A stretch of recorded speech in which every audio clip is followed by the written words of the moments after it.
Vanoggend lees ons uit die Ou Testament, Eksodus hoofstuk 9 vanaf vers 1, die 5de plaag, pes onder die vee. Daarna het die Here vir Moses gesê, gaan sê vir die Farao, so sê die Here die God van die Hebreërs, laat my volk gaan om my te dien. As jy weier om hulle te laat gaan en hulle bly vashou, sal die Here sy mag toon met 'n baie swaar pes onder al jou vee in die veld, perde, donkies, kamele, beeste en kleinvee. Die Here sal onderskeid maak tussen die vee van Israel en die van Egipte. Daar sal nie 'n enkele stuk vee van Israel te vrek nie. Die Here het 'n tyd vasgestel en hy het gesê, dit sal die volgende dag in Egipte laat gebeur. Die volgende dag doen hy dit ook, en al die vee van Egipte is dood.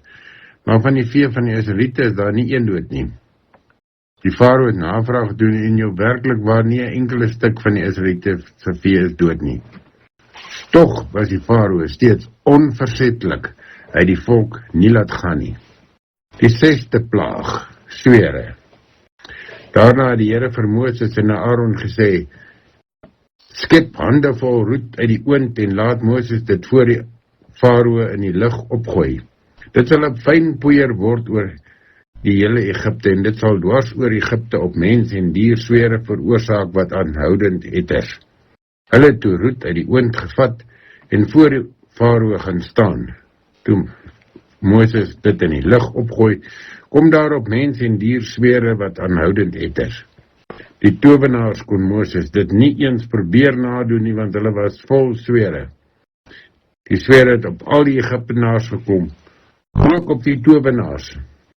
Tog het die Here die Farao nog steeds koppelig laat bly.